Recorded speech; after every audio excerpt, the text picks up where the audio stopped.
เนื่องในวันคล้ายวันกำเนิดครูบาเจ้าศรีวิชัยและครบรอบ144 ปีในวันเสาร์ที่11 มิถุนายน 2565 นี้มูลนิธิครูบาศรีวิชัยจังหวัดเชียงใหม่ขอเชิญชวนชายไทยผู้เลื่อมใสในพระพุทธศาสนาและศรัทธาครูบาเจ้าศรีวิชัยสมัครอุปสมบทเป็นพระภิกษุจำนวน9 รูปเป็นเวลา9 วันเพื่อเป็นสิริมงคลแก่ตนเองและครอบครัวเป็นรุ่นที่23รุ่นเสริมสรรพมงคลอุปสมบทณวัดพระสิงห์วรมหาวิหารแล้วเข้าไปฝึกปฏิบัติวิปัสสนากรรมฐานที่วัดร่ำเปิงตะโปธารามผู้สมัครจะต้องมีอายุ20 ปีบริบูรณ์ขึ้นไปไม่เกิน45 ปีไม่เคยอุปสมบทเป็นพระภิกษุมาก่อนต้องเข้าฝึกต้องจำคำขออุปสมบทได้ไม่น้อยกว่า4 ครั้งและต้องอุปสมบทได้ครบ9 วันไม่ต้องมีรอยสักที่อาจทำให้เสียภาพลักษณ์ของพระภิกษุสงฆ์ผู้อุปสมบทไม่ต้องเสียค่าใช้จ่ายใดๆแต่อาจจะร่วมบริจาคตามแต่จะมีจิตศรัทธาได้ผู้สนใจสอบถามรายละเอียดและสมัครโดยตรงที่พระครูวินัยธรชัชวาลชวนะปัญโยผู้ช่วยเจ้าอาวาสวัดพระสิงห์วรมหาวิหารโทร 0818828129 หรือที่นายพยูนมีทองคำประธานกรรมการมูลนิธิโทร 0897007939 ตั้งแต่บัดนี้จนถึงวันศุกร์ที่13 พฤษภาคม 2565 นี้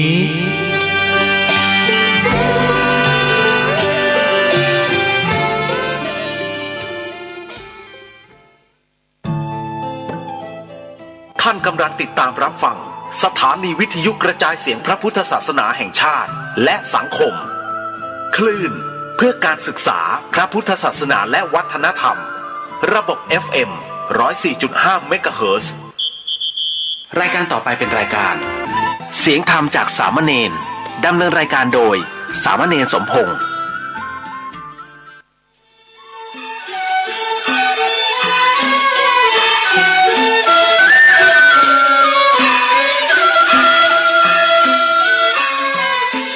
ทั้งโลกนี้มีธรรมประจำที่เมื่อทำดีจำให้ดีมีที่ไหนมีสุขบ้างทุกบ้างช่างปะไรเป็นวิจัยของมนุษย์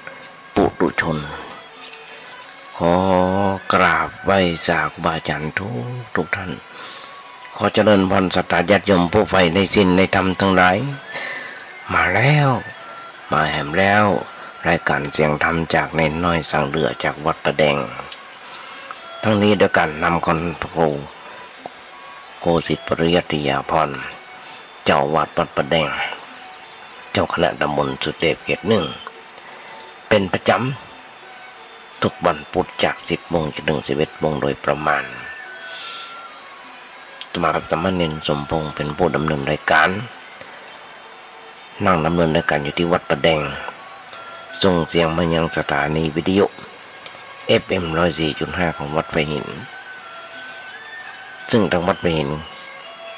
มาภาพได้รับความเมตตาจากครูบาอาจารย์โดยเฉพาะนายสถานีและเจ้าวัดนั่นคือท่านพระครูสมุวิศวัตรวรกิจโจนายสถานีแล้วทางสถานีนั้นผู้บุกเบิกสถานีวิทยุ FM 104.5 ของวัดไผ่หินท่านพระครูปริยัติยานุศักดิ์ท่านอาจารย์พระมหาดร.สบายอันเดียวกันผู้ก่อตั้งผู้บุกเบิกเป็นเวลามานี่อย่างน้อยๆ 13-14 ปีแต่มาได้ครับความเมตตาจากครูบาอาจารย์คอยติคอยเตือนคอยสั่งคอยสอนมาโดยตลอด ญาติโยมทั้งหลายครูบาอาจารย์เพิ่นบอกอยู่วัดจะไปอยู่บ่ได้มันไหวพระสวดโยโกห้องแล้วก็นำทำคำสอนองค์พระสัมมาสัมพุทธเจ้ามามาจากญาติโยมฟังป้องธรรมะได้ทำตามที่ครูบาอาจารย์เพิ่นได้สอนมาโดยตลอดตั้งแต่บวชมา30 กว่าปีญาติโยมทั้งหลายค่ำมา4 โมงวันแรงจนถึง2 ทุ่มธรรมะได้เอาเทปที่บันทึกไว้ส่งไปใน Facebook ใน Messenger ใน LINE ใน YouTube ต่างๆส่งไปเพื่อให้ญาติโยมฟัง ความหมายสิ่งที่ตั้งใจเป็นการเผยแผ่ในคำสั่งคำสอนของพระสัมมาสัมพุทธเจ้าโดยเฉพาะครูบาอาจารย์อาตมาส่งไปให้เปิ้นขอคำติชมขอคำเมตตาจากครูบาอาจารย์ผู้รู้และกล่าวคำติชมกับบอลมาได้ตอนที่ผ่านมาได้รับความเมตตามาน้อยญาติโยมทั้งหลายเพราะฉะนั้นอาตมาส่งไปให้ญาติโยมฟังส่งครูบาอาจารย์ฟังก็ขอความเมตตาด้วยทั้งนี้ญาติโยมทั้งหลายคนเฮา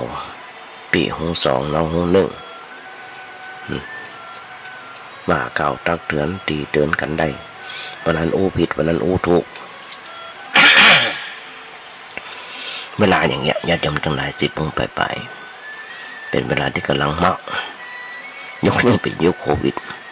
หลายคนที่ไม่ได้ออกจากบ้านจากจองก็ลากโทรศัพท์มาฟังเสียบหูฟังไปฟังไปบางคนก็กำลัง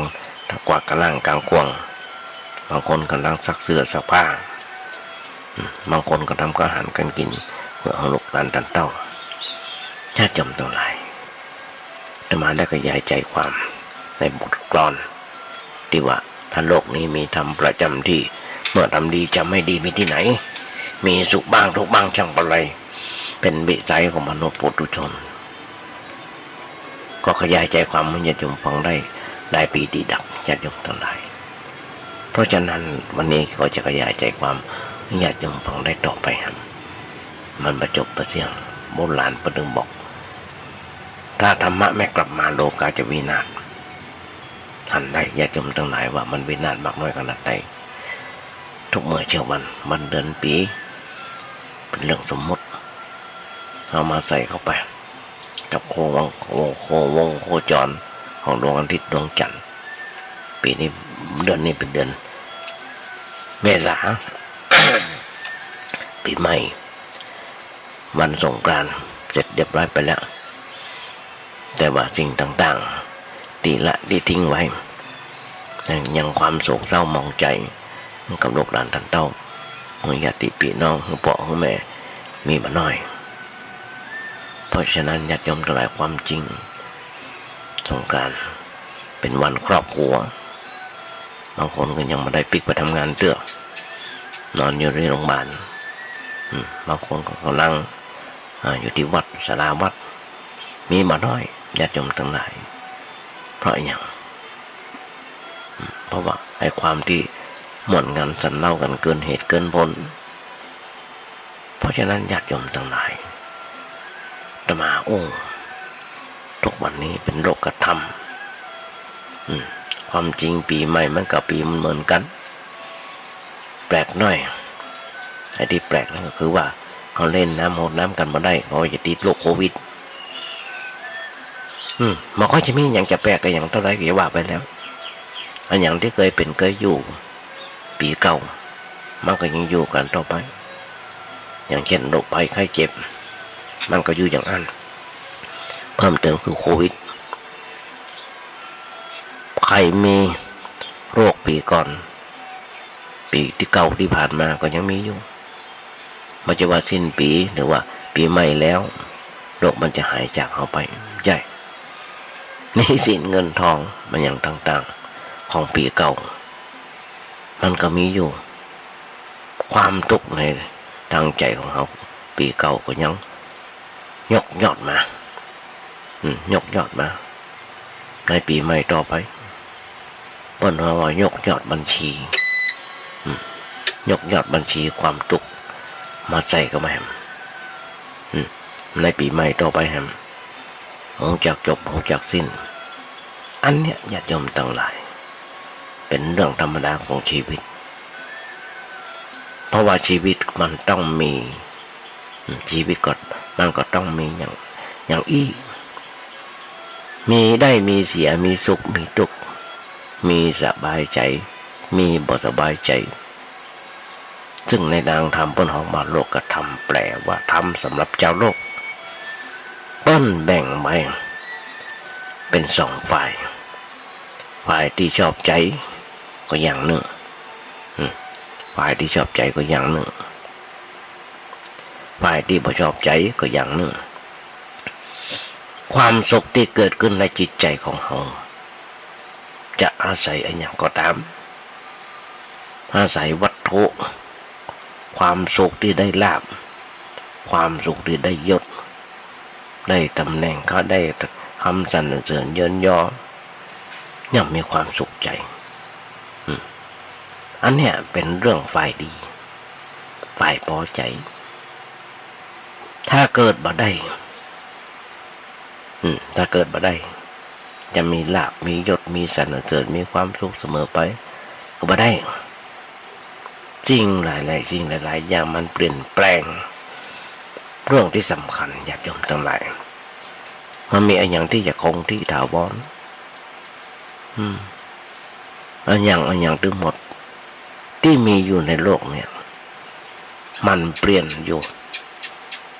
เปลี่ยนแปลงอยู่ทั้งนั้นเปลี่ยนอยู่ตลอดเวลามีลาภแล้วก็อาจจะเป็นเปลี่ยนเป็นบ่มีลาภ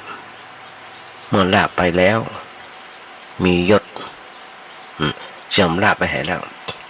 มียศแล้วเสื่อมยศไปก็ได้มีสรรเสริญก็มีคนนินทาคนใดชอบใจเปิ้นก็สรรเสริญบางทีก็ต่อหน้าเปิ้นก็ชมสรรเสริญเยินยอพอรับหลังแล้วด่าเขาก็มีบางทีเขาก็มีความทุกข์เข้ามาแทรกแซงในชีวิตวิถีชีวิตของเขาญาติโยมทั้งหลายมันเป็นเรื่องธรรมดาเป็นเรื่องธรรมดาเขาจะต้องรู้จักกฎธรรมดาอันเนี้ยไว้จะให้เป็นเครื่องมือแก้ไขในเรื่องอะไรอย่างต่างๆที่เกิดขึ้นเช่นเอาเสื่อมจากลาภไปก็บ่เสียใจเกินไปเสื่อมยศก็บ่เสียใจเกินไปถ้าการนินทาว่าหายเขาก็บ่เสียใจมีอะไรอย่างที่เป็นความทุกข์เกิดขึ้นในวิถีชีวิตของเขาก็บ่เสียใจในเรื่องนั้นนักจนเกินไปเพื่อนึกแต่เพียงว่ามันเป็นเรื่องธรรมดาที่จะเกิดมีกับเขาแล้วมันก็บ่ได้อยู่เมินมันก็บ่ได้อยู่เมินเขาคิดอย่างนี้ญาติโยมก็ต้องเกิดก่อนทุกคนต้องยกจิตยกใจอย่างสมัยครั้งพุทธกาลญาติโยมทั้งหลายมีภิกษุณีซึ่งเป็นแม่ของพระกุมารกัสสปะบทในสำนักภิกษุณีเป็นลูกศิษย์ของพระเทวทัตก่อนบวชนางบอกว่านางตั้งท้องนางหมานนั่นมาเถอะแต่บอกโหตัวว่าตัวเก่าท้องเมื่อบวชแล้วท้องใหญ่ขึ้นถึงวันอาจารย์พระเทวทัตอาจารย์เพิ่งนำทางไปหาพระเทวทัตพระเทวทัตยับนางบังคับให้นางลาสิกขาแต่นางไม่ยอมยืนยันว่าตัวเก่าน่ะขออุทิศขอบวชอุทิศศาสนาพระพุทธเจ้าบ่ได้บวชอุทิศตัวเพื่อพระเทวทัตนั่นก็ด้านหมายความว่าพระเทวทัตบ่มีสิทธิ์มาไล่นางให้สึกนางถึงมันยอมสึกมันยอมลาสิกขาขอบวชอุทิศพระศาสนาสืบไปพระศาสนาสืบต่อไปญาติโยมทั้งหลายในครั้งนั้นพระพุทธเจ้าตั้งคณะกรรมการขึ้นมาไต่สวนทนความจริงต้องไต่ถามกรรมการนั้นมีใครบ้างมีพระอุบดีเป็นประธานมีพระเจ้าประเสฐที่กุศลเป็นรองประธานพระเจ้าประเสฐที่กุศลน่ะยังจำได้ แล้วแหมคนนึงก็คือนายปิณฑิกะที่สี่และนางวิสาขาเป็นกรรมการความจริงปรากฏว่านางตั้งท้องตั้งแต่ก่อนบวชท่านยมจะหันได้กรรมการมีถึงทุกเจ้าถึงฝ่ายคฤหัสถ์มีถึงไม่หญิงถึงประจายนางตั้งท้องคือก่อนบวชนางยังยืนยันมั่นเหมาะว่าบวชอุทิศเพื่อพระศาสนาพุทธเจ้าบวชอุทิศเพื่อศาสนาพระพุทธเจ้านางเลยสมัครใจบวชศึกจนในที่สุดเมื่อครบกำหนดเกิดโรคออกมาเป็นประจายพระเจ้าประเสนที่โกศลนำไปเลี้ยงเอาไปเลี้ยงแล้วก็ใส่ชื่อบนว่าพระกุมารกัสสปะจนในที่สุดได้สำเร็จเป็นพระอรหันต์ตึงแม่ตึงลูกมันก็พระกุมารกัสสปะลูกชายแต่หับเอกะตะทัตตะเอกตะคัตตะเป็นเลิศในด้านการแสดงธรรมวิจิตรวิสดารญาติโยมทั้งหลายเจ้าโปรดของเฮาทุกคนญาติโยมทั้งหลายเมื่อยกจิตอุทิศพระศาสนามักบ่บั่นไว้ในโลกธรรมทำหน้าที่ของตัวให้สมบูรณ์คำจูนพระพุทธศาสนาในฐานะแห่งตัวญาติโยมก็ลองเกิดกระดึกตอนนี้ยุคนี้เขาจะหันได้ข่าวเรื่องนี้ก็จังไม่ว่าจะเป็นกรมพุทธกับพุทธศาสนากับพุทธประสงค์องค์เจ้ากับที่เกิดเรื่องโหมหนึ่งให้ขึ้นมาวัดใหญ่ๆวัดดังๆทั้งนั้นนั่นคือโลกธรรมนั่นคือชาวบ้านหมอปลาหมอปราบผีจะมันมีที่อยู่ที่กินเนี่ยจำนวนนั้นคือเกิดให้มันอย่างเฮาก็มาเกิดอย่างนี้ทบทวนอ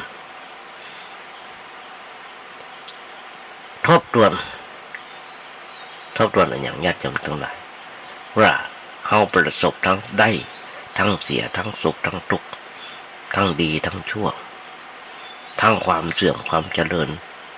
ทั้งน้ำตาทั้งเสียงไข้หัวมันสลับซับเปลี่ยนกันอยู่ตลอดเวลาในปีที่ผ่านมาจนมาถึงมันก็เหมือนกันอันอย่างก็มันก็ไปอยู่ในแบบนี้แต่เขาบอกว่าจะมันซ้ำกันอยู่อย่างนั้นเรื่องดีของมันซ้ำอยู่เรื่องไม่ดีของมันหมดไปปีใหม่ผ่านมาแล้วสงกรานต์ผ่านมาแล้วหลายคนหลายท่านก็เอาโควิดไปลอยส่งสังขารไปกับปูสังขารกับญาติสังขารไปล่องไปด้วยกันหมดแล้วญาติโยมทั้งหลายเรื่องที่คนมาหึ่งซ้ำในชีวิตคือเรื่องอะไรอย่างเรื่องความตกอย่างซ้ำอย่าให้มันตกซ้ำแล้วซ้ำแผ่มอยู่ตลอดเวลาเรื่องความตกเป็นเรื่องแก้ได้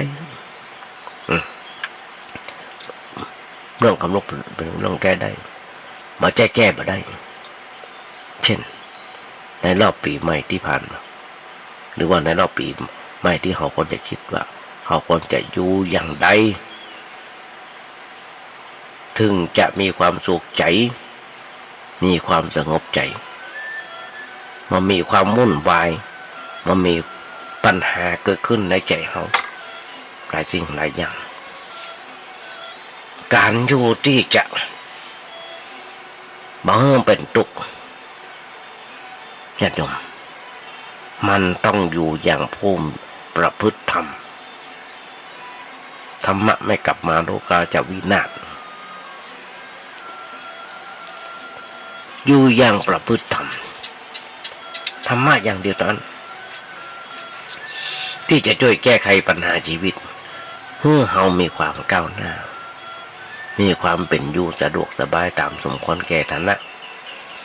เธอต้องอาศัยประพฤติธรรม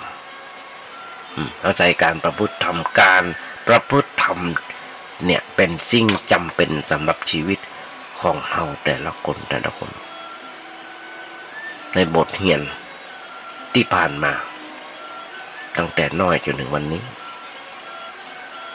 ตั้งแต่น้อยจนถึงวันนี้พอหันว่า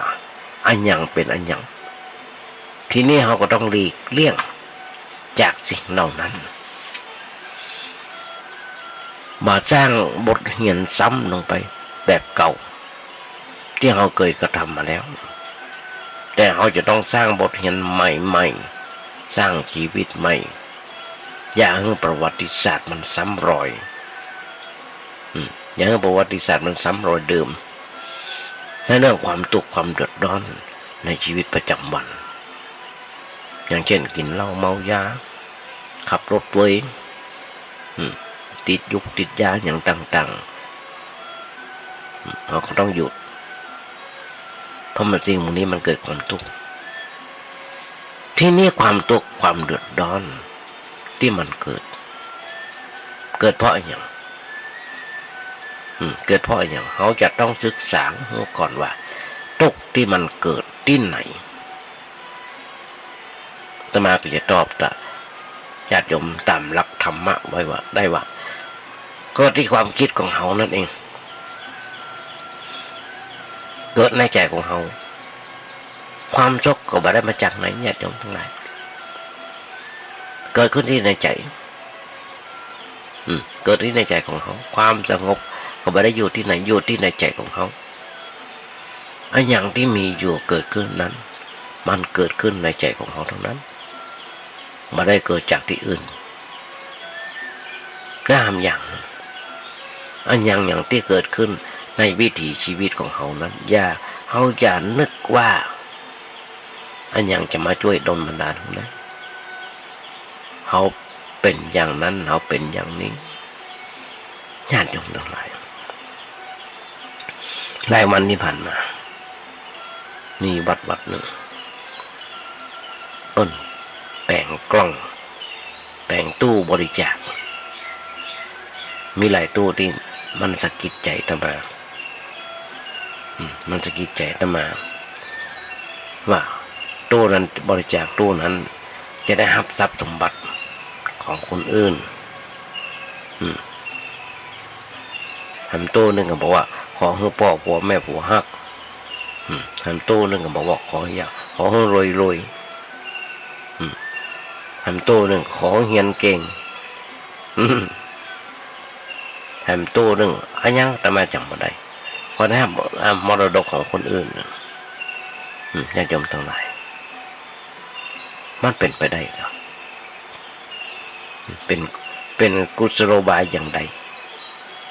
เสียสละคือความตะนีที่เหนียวเพราะฉะนั้นญาติโยมทั้งหลายเป็นความเชื่อที่ถูกต้องเหมือนกันเฮาบ่สบายไผยังไม่กินยาแทนเฮาก็บ่ได้เฮาหิวข้าวไผยังไม่กินแทนเฮาก็บ่ได้มันมียังจะโดนบันดาลเขาต้องกับตัวของเขา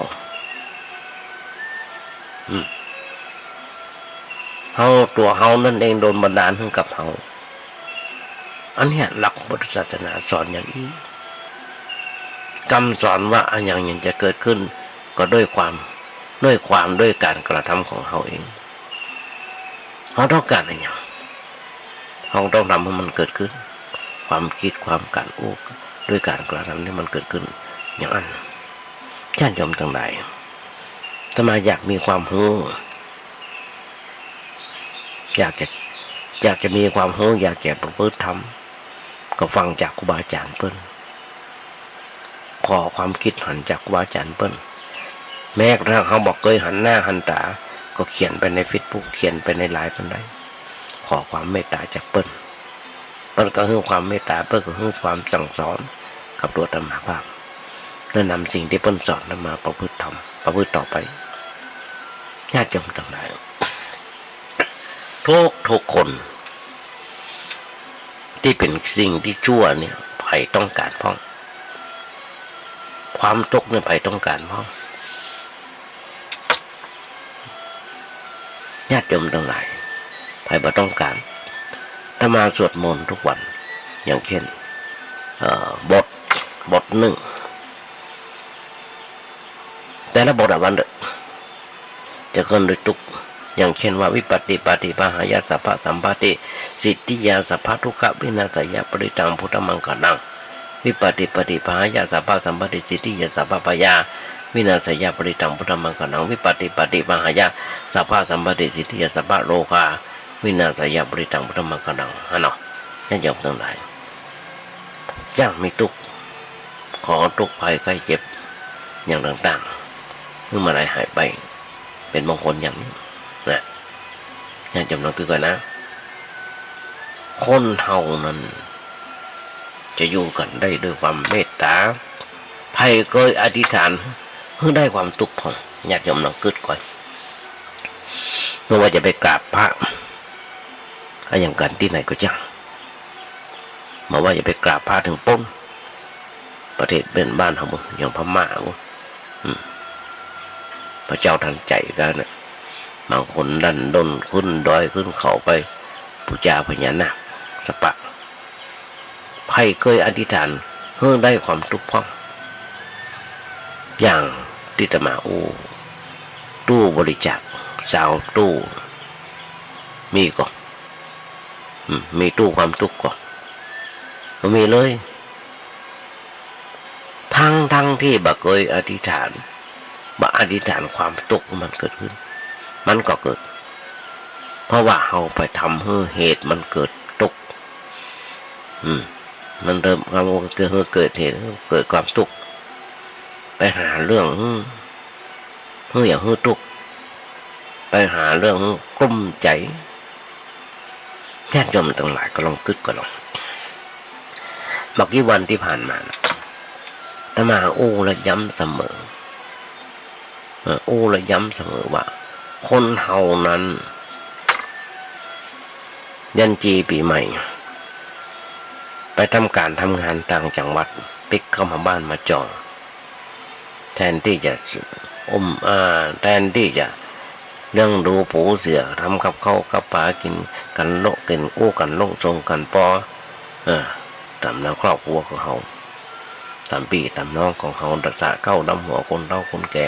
พ่อแม่ของเขาแต่ไม่ใช่อย่างนั้นกินเหล้าเมายาเหี่ยวสนเสหาหมดกันสันเล่าเกิดเรื่องทะเลาะวิวาทกันเหี่ยวญาติโยมนั่นคือเราขับรถกับเว้ยญาติโยมทั้งหลายอย่างที่มาเป็นประจำว่าป้านนี้ในโรงพยาบาลน่ะนักหนาป้านโควิดก็ว่านักแล้วเมื่อกี้วันที่ผ่านมาจัน7โรงพยาบาลมหาราชจำมาได้ว่าไปตึกอะไรอย่างปิดทั้งโรงปิดทั้งจันเพราะว่าโควิดมันหนักมีโยมธรรมาภาพจะไปฉีดจ่ายคีโมอย่างนี้เป็นมะเร็งไม่ได้ไปจักรรมเลือดไปแล้วเพราะฉะนั้นญาติโยมทั้งหลายที่ผ่านมาเพราะความเพ้อเร่อหรือความตกเข้ามาใส่ตัวเท่านั้นเลยอยู่บ้านอยู่จองมาอยู่แว่นไปเสาะหาความทุกข์เบียดความเสาะความคุ้มใจญาติโยมทั้งหลายหนทางประมาทเป็นบ่อเกิดแห่งความชิบหายขับผับเด็กบ้านอย่างต่างๆเขาจะหันได้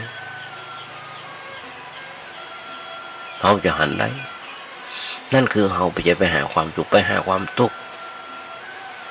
มีความเดือดร้อนใจหลายสิ่งหลายอย่างมันอยู่ที่เขาทำแม้สิ่งนั้นเขาไม่ได้ต้องการแต่ถ้าเขาทำเหตุผลมันก็เกิดขึ้นเพราะเหตุกับผลนั้นมีความสัมพันธ์กันเหตุที่เกิดสุขเขาได้สุขเหตุที่เกิดทุกข์เขาได้ทุกข์เหตุที่ทุกข์ยาก าได้ความทุกข์ความยากเพศเกิดมั่งมีสีสุขเฮาอย่าได้มั่งมีสีสุขเหตุเฮาเกลียดเปิ้นเหตุที่เฮาเปิ้นเกลียดเฮาก็ได้ทำความเกลียดชังจากคนอื่นมันอยู่ที่เหตุทั้งนั้นญาติโยมทั้งหลายบอกมันอยู่ที่การกระทำของเฮาอยู่ที่การกระทำของเฮาเองอันเนี้ยเป็นเรื่องควรจะได้ถือเป็นหลักไว้ในใจว่าชีวิตของเฮาเนี่ยขึ้นอยู่กับการกระทำของเฮาไม่ได้ขึ้นอยู่กับอย่างอื่นจึงควรจะอยู่โดยกันด้วยน้ำใจเมตตาต่อกันเพื่อนึกไว้ในใจเสมอว่าสัตว์ทั้งหลายอันเป็นเพื่อนร่วมทุกข์เกิดแก่เจ็บตายด้วยกันทั้งหมดทั้งสิ้นช่วยกันให้ทุกข์มันน้อยลงไปน้อยลดทุกข์มันลดทุกข์ให้กับทุกคนเท่าที่เฮาจะช่วยได้โอกาสอำนวยให้แผ่เมตตากับไผให้ได้บำเพ็ญคุณธรรมข้อนี้เมื่อใดเฮาก็ช่วยเปิ้นตอนที่เฮาจะทำได้เฮาช่วยเปิ้นมันก็สะท้อนกลับมาหาเฮาเองมันช่วยกันไปในตัวอยู่แล้วอัน คนมาช่วยคนมาเคยช่วยไผย่อมมาได้รับความช่วยเหลือจากไผคนมาเคยมีความหวังกว่าจะได้คนมาเคยมามีหวังจะได้แต่ถ้าไว้บ่อยๆมันก็ได้เองญาติโยมทั้งหลายเพราะฉะนั้นสิ่งสำคัญที่สุดคือความรักความเมตตาต่อเพื่อนมนุษย์ด้วยกันแม่ต่อสัตว์เดรัจฉานแม่ต่อสัตว์เดรัจฉานเมื่อกี้วันที่ผ่านมาญาติโยมทั้งหลายธรรมะดีใจโยมซึ่งเราเคยได้ปะกันประมาณ10 กว่าปีเพิ่นมาทำบุญที่วัดที่กุฏิธรรมาภาพมายังรู้จักเพิ่นเลยลืมเพิ่นไปเห็นละเพิ่นได้แนะนำตัวอย่างต่างๆเสร็จเรียบร้อยก่อนจะปิกลงบันไดไปเพิ่นบอกว่าหลวงพ่ออาจารย์เมตตาช่วยฝากซื้ออาหารเม็ดเพื่อกับหมามื้อนี้ตึกเพราะมันน่าฮักบ่เฮาน่าฮักและบ่เฮาเลยมานี่ไม่ใช่หมาแต่หมาภาพญาติโยมทั้งหลายเป็นหมาหลานสะใภ้มี6-7 ตัวเพราะฉะนั้นก็เลยละอ่อนไปซื้อมากระสอบหนึ่งไม่ใช่ถูกๆญาติโยมทั้งหลายมาเดียวกระสอบนึง730 บาทว่า50 บาทจำมาได้ซื้อมากระสอบนึงเพื่อเอามาให้สัตว์เดรัจฉานเนี่ยคือความเมตตาต่อมนุษย์ต่อสัตว์เดรัจฉานต้องอนุโมทนาหลายท่านอยู่ด้วยอารมณ์อย่างนั้นอารมณ์ด้วยการทำบุญสุนทานด้วยปีติในปีใหม่เปิ้นเขาว่าอยู่ด้วยความเมตตาปราณีต่อกันแต่เขาพอข้าวแต่ละทีแต่ละวันญาติโยมก็จะหันพอหน้ากันมาได้ก็จะฆ่ากันตายแล้วบีบแกรถได้โดยก้นพอขับผิดเลนบิดอย่างต่างๆก็ฆ่ากันตายแล้วถ้าอย่างเป็นที่หนักอกหนักใจญาติโยมทั้งหลายเพราะฉะนั้นจงอยู่ด้วยการช่วยเหลือกันมีอันอย่างพอที่จะช่วยเหลือเพื่อนมนุษย์ได้เขาก็เข้าไปช่วยเหลือเท่าที่เขามีทุนมีเรี่ยวแรงมีสติปัญญามีความสามารถอันใดพอจะช่วยเหลือเพื่อนมนุษย์โดยวิธีใดเขาก็ช่วยกันเท่าที่อำนวยเขาได้ความสุขความสงบในสังคมก็จะเกิดขึ้นสมความปรารถนาเพราะเขาจะไผมาช่วยทำให้เขาเป็นสุขบ่ได้เขาทุกคนต้องช่วยกัน ช่วยกันช่วยจัดช่วยกันทำด้วยตัวของเราเองความสุขสงบก็จะเกิดขึ้นได้สมความปรารถนาญาติโยมทั้งหลายเลยทุกเมื่อเช้าวันอาตมาถึงบอกญาติโยมฟังเราจะต้องอยู่ด้วยความมีทุกข์อยู่อย่างใดอยู่อย่างมีความทุกข์ญาติโยมทั้งหลาย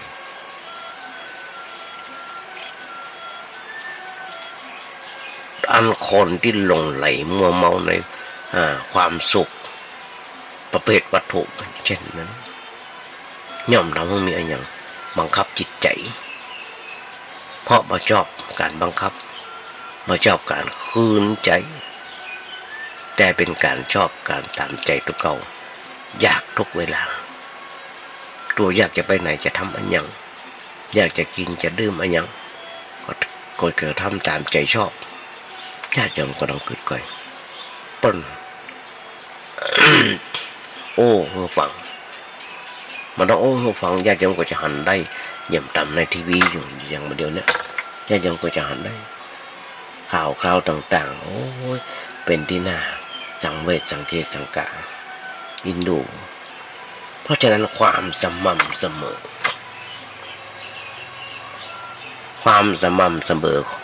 อของอิริยาบถนั้นทำอย่างนึงเฮาโดยตัวเก่ามันคือการรายงานร่างกายเช่นยืนนักไปมันก็เมื่อยนั่งนักเกินไปก็เมื่อยเดี๋ยวนักไปมันก็เมื่อยนอนนักไปมันก็รู้สึกมึนหัวบ่ค่อยจะสบายเฮารู้สึกว่ามันมีอาการแบบนั้นก็เปลี่ยนเหียนอนนักไปก็เปลี่ยนลุกขึ้นนั่งนักไปก็เปลี่ยนลุกขึ้นยืนพอสมควรแล้วก็มานั่งผัดเปลี่ยนกันไปในรอบวันหนึ่งให้มันเกิดความพอดีอย่างตมาภาพญาติโยมทั้งหลายทุกวันถ้าฝนมาตกตมาจะเดินรอบโบสถ์มาตอนฉันเพลเสร็จเดินรอบโบสถ์ทั้งหมดแมลงมาหลังจากสวดมนต์เสร็จเดินรอบทั้งลุ่มข้างถนนอย่างน้อยวันละ1 รอบเดินไปก็ถ่ายรูปดอกไม้ไปพิจารณาไปว่าดอกไม้ควรจะเป็นอย่างไรปลูกที่ไหนอย่างไรแต่ไม่ยมอยู่ท่านหนึ่งลุงยุทธเปิ่นมาปรับปรุงสนามมาปรับปรุงบริเวณไว้ก่อกำแพงอย่างเอาบดินเอาอิฐเก่าๆมาก่อเพิ่นคอยดูแลพืชพันธุ์ไม้ต่างๆพอเพิ่นดูแลแจ้งมาเพิ่นก็มาหดน้ำค่ำมาเพิ่นก็มาหดน้ำมาหดได้น้อยทำหน้ากุฏิเท่าที่ใส่ยางมันตึงเพราะฉะนั้นเนี่ยญาติโยมทั้งหลายคนเราแม้แต่การกินอาหารก็เหมือนกันร่างกายคอยบอกว่าเท่าใดล่ะมันถึงจะพอเช่นเฮากินอาหารอิ่มมันก็บอกหิวมันก็บอกกินน้ำอิ่มแล้วมันก็บอกกินอะไรอย่างอันเช่นเฮาคนดื่มกินของมึนเมามันก็บอกมึนแล้วเนอะเกินแล้วเนอะมันเกินลิมิตไปแล้วเนอะจะบอกรู้สึกตัวแล้วจะบอกว่าไอ้นี่เป็นภัยแล้วไอ้นี่จะบอกว่ากินหมูจักหาก่อนเอาไปมาบอกจักตัวเก่าหรอกถึงกับถามคนอื่นว่ากินหมูจักหาก่อนแล้วเนี่ยญาติโยมทั้งหลายเพิ่นฮ้องว่ามันพอดีถ้าคนที่หูนึกหูสึกบังคับตัวเก่าควบคุมตัวเก่าก็เอาแต่พอดีเพิ่นว่ากินพอเข้าสังคมได้ไม่ใช่กินด้วยความหลงไหลความมัวเมา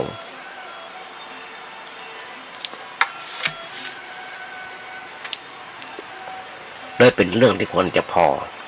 ว่าเฮาเองรู้จักว่าว่าอันอย่างพอเหมาะพอดี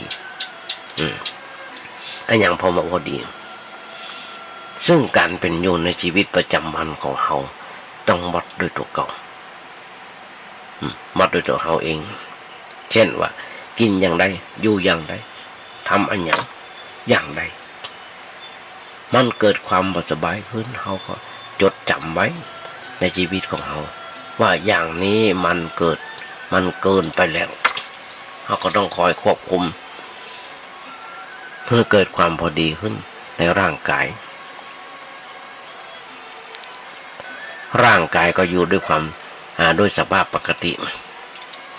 บ่เกิดความเสียหายวุ่นวายแก่ตัวเขานักเกินไปอันเนี้ยเป็นเรื่องที่เขาควรจะได้พิจารณาใน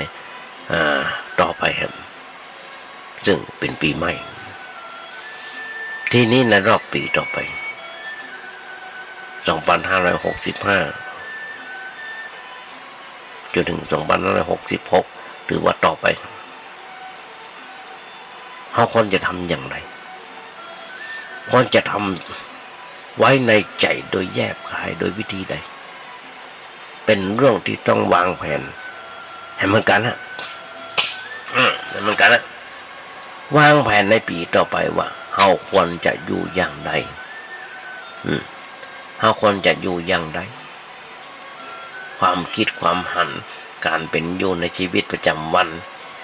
มีอันอย่างที่ควรจะปรับปรุงแก้ไขให้ดีขึ้นเรื่องอย่างนี้ต้องมีเวลาสำหรับที่จะพิจารณาตัวเองว่าเรามีชีวิตว่าเราเนี่ยมีชีวิตเป็นมาอย่างไร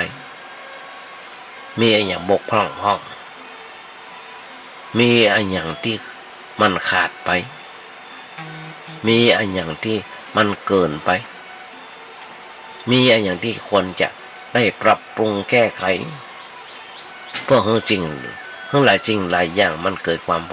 มาะพอดีในขึ้นในชีวิตของเราเป็นเรื่องที่เราควรจะต้องพิจารณากันตัวหน้าเพราะว่าคนอยู่ในวัยใดก็ต้องคิดอย่างนี้เพื่อจะได้มีการปรับปรุงเปลี่ยนแปลงชีวิตของคนเฮาอยากยมทั้งหลายผ่านมาปีหนึ่งก็เท่ากับว่าแก่ขึ้นไปครับแก่ขึ้นไปครับ365 วันเมื่อร่างกายแก่ขึ้นจิตใจก็ต้องสูงขึ้นประณีตขึ้นมีความสงบนักขึ้นมีความโหเต่าโหตันต่อเหตุการณ์นักขึ้นเลยต้องหันมาพิจารณาเป็นเรื่องไปเช่นสมมติว่าตัวเฮาเป็นคนใจร้อน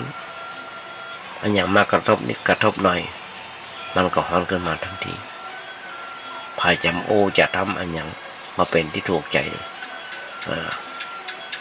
นิดหน่อยความเป็นคนใจร้อนจะเกิดขึ้นแล้วแสดงอาการออกมาเพื่อปรากฏก็คือความโกรธนั่นเองเราก็ต้องคิดว่าความเป็นคนใจร้อนมันบ่ดีคือมันร้อนใจมันเผาเฮาไฟมันเผาเฮาไฟโทสะมันเผา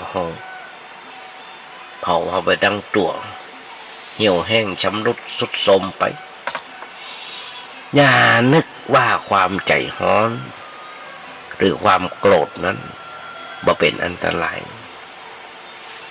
มันอันตรายที่สุดแก่ชีวิตของเราอันตรายนักกว่าคนอื่นทำร้ายตัวเราความใจร้อนของเราเองมันทำลายเราอยู่วันหนึ่งบ่รู้จักกี่เตื้อทำให้เกิดอารมณ์ร้อนขึ้นมาอารมณ์แรงขึ้นมา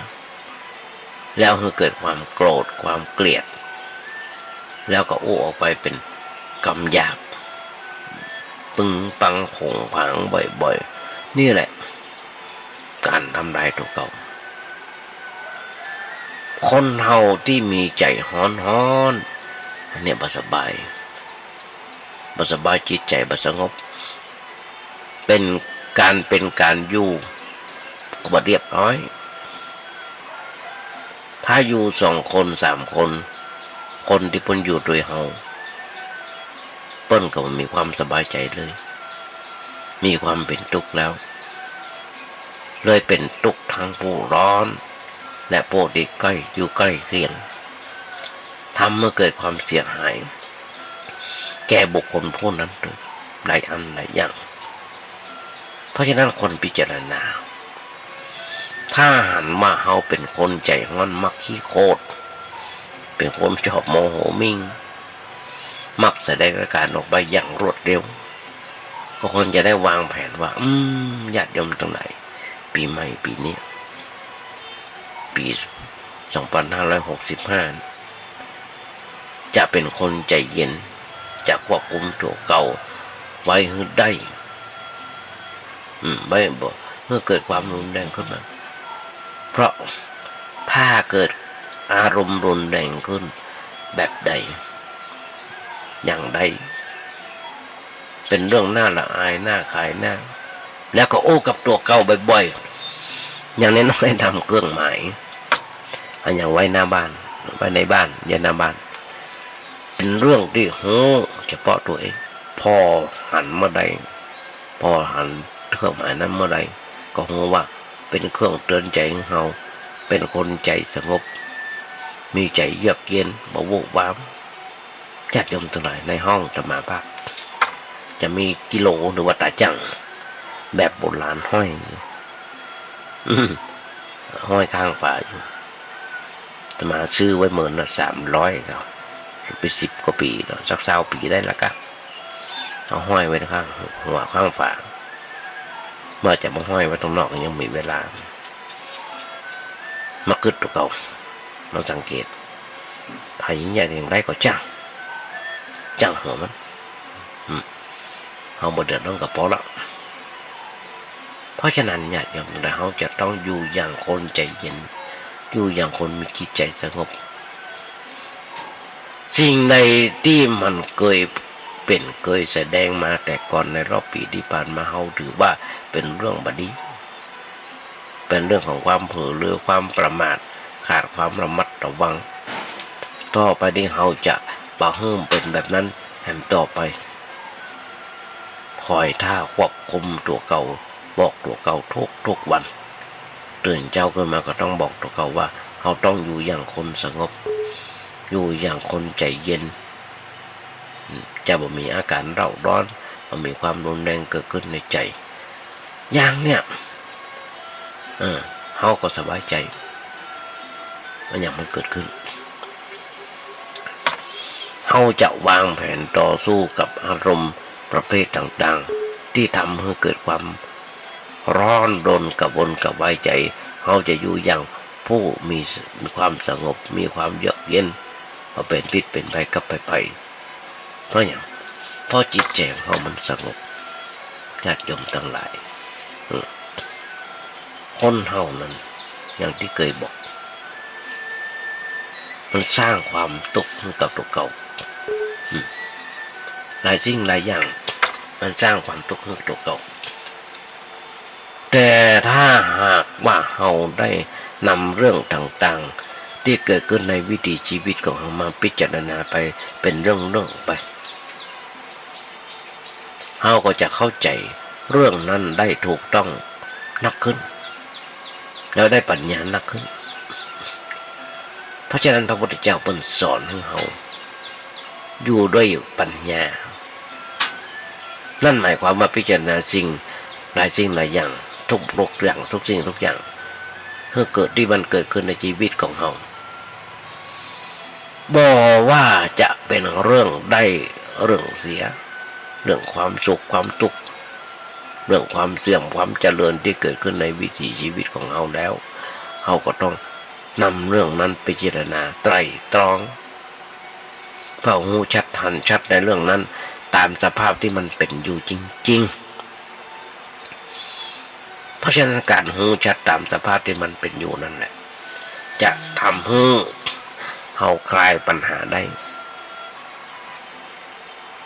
และเราจะมาสร้างปัญหาอย่างเพิ่มขึ้นในชีวิตของเราเพราะว่าปกติคนเรานั้น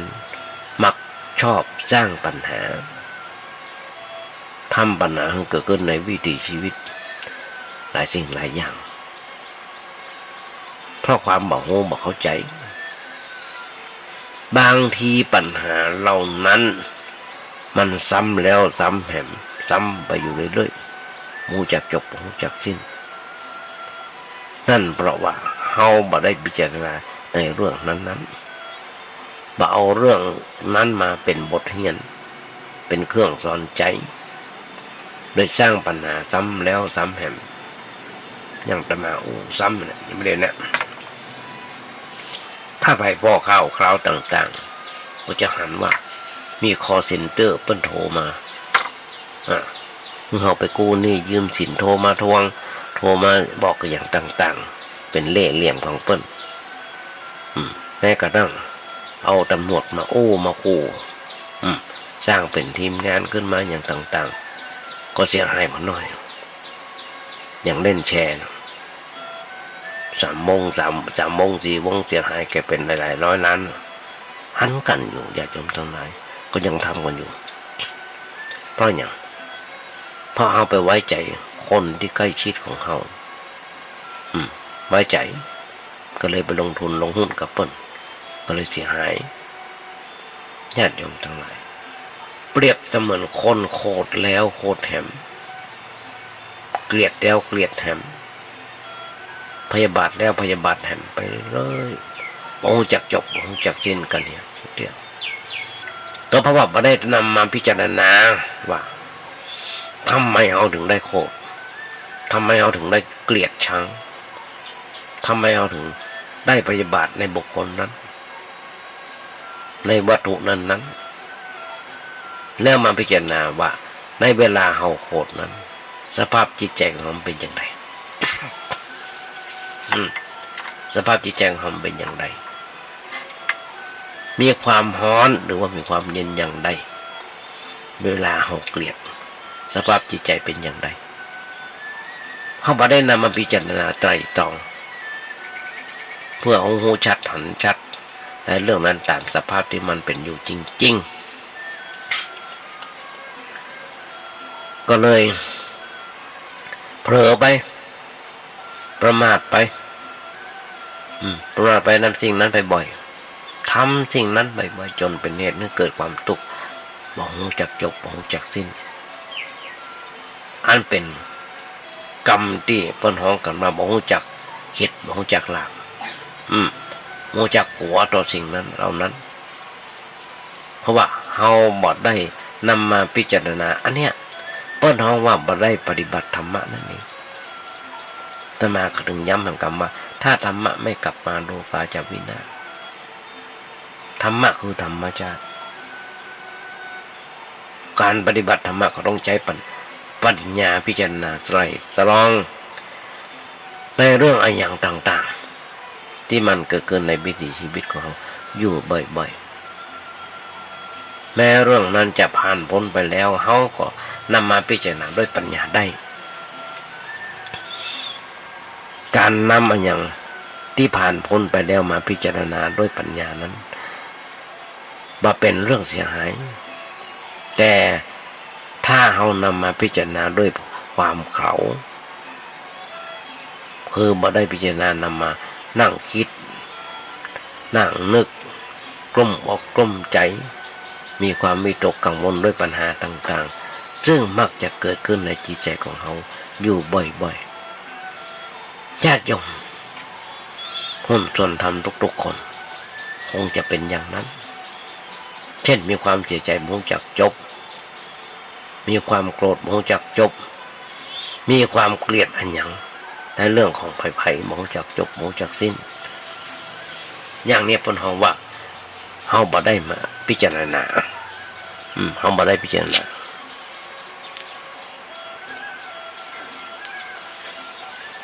ความทุกข์เกิดขึ้นตั้งอยู่ดับไปเพิ่นฮ้องแต่ว่าเฮานำเรื่องนั้นมาเกิดตอนนี้นำมาเกิดด้วยความอะไรเกิดด้วยความโง่เขาเมื่อเฮาคิดเกิดแล้วความโง่เขามันก็สร้างปัญหาขึ้นมาในจิตใจของเราแต่ถ้าเฮาคิดด้วยปัญญาจะบ่สร้างปัญหา แต่เป็นการคลายปัญหาคลี่คลายปัญหาได้หมดเมื่อมันหมดไปกรรมที่พระพุทธเจ้าสอนว่าอย่าคิดถึงสิ่งที่ผ่านมาแล้วด้วยความอะไรการคิดถึงอย่างที่ล่วงมาแล้วผ่านมาแล้วด้วยความอะไรนั่นหมายความว่าด้วยความเสียดายในเรื่องนั้นเราจะมีความทุกข์ในเรื่องนั้นถ้าคิดอย่างนั้นบ่ถูกต้องแต่ถ้าเรานำมาคิดเพื่อให้เกิดปัญญาเพื่อเราเอามาคิดเอามาวิเคราะห์วิจัยในเรื่องนั้นเพื่อว่าอันอย่างมันเป็นอันอย่างชัดเจนแจ่มแจ้งอย่างนี้มาเป็นเรื่องเสียหายแต่เป็นเรื่องที่จะช่วยเราหูตาสว่างจิตใจก็สว่างขึ้นด้วยเนี่ยอยากยมหุ่นส่วนทำทั้งหลายเฮ้ยโอ้มารับหูรับตานั่งในห้องส่งเดี๋ยวพอเวลาก็จะหมดแล้วเวลาหน่อยก็เข้าใจว่าญาติโยมคงได้อย่างมานักก็ร้อยสำหรับวันนี้ญาติโยมหุ่นส่วนทำทั้งหลายก่อนจะนำรายการนี้จับไปขอเอางานบุญงานกุศลท่านญาติโยมฟังสักเล็กสักน้อยสักเรื่องสองเรื่องซึ่งทางวัดประแดงของเราโดยที่มีท่านพระครูครูศิษย์ปริยัติยาพรเจ้าวัดประแดงเจ้าคณะตำบลสุเทพเขตหนึ่งได้มีการก่อร่างห้างแปลงซ่อมแซมเสนาสนะที่วัดประแดงเพราะว่าจะเป็นบันไดหน้าเป็นกำแพงกันอย่างต่างๆบนวัดก็สำเร็จรุ่งเรืองไปหลายอันหลายอย่างแต่ว่ายังปกจะมีการก่อร่างห้างแปลงซ่อมแซมเสนาให้หลายอันหลายอย่างก็ฝากบอกบุญญาติโยมทั้งหลายด้วยว่าถ้าใครอยากจะร่วมทำบุญสุนทานด้วยกันกับวัดประแดงซึ่งเป็นวัดที่พระเจ้าติโลกราชเป็นผู้ก่อสร้างเป็นผู้สร้างขึ้นมาในท้ายที่สุดมีองค์ครูบาอาจารย์ของท่านสุดท้ายก็คือท่านครูบาอ้องหรือว่าอธิการอินแก้วอรินโทผู้เป็นเจ้าวัดองค์สุดท้ายได้ก่อร่างห้างแปลงไว้หลายอันหลายอย่าง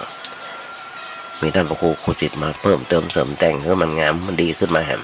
เพราะฉะนั้นฝากบอกบุญญาติโยมทั้งหลายด้วยมาได้จะโทรศัพท์มาถามเพื่อก่อนก็ได้เบอร์โทรศัพท์มีว่า0818815690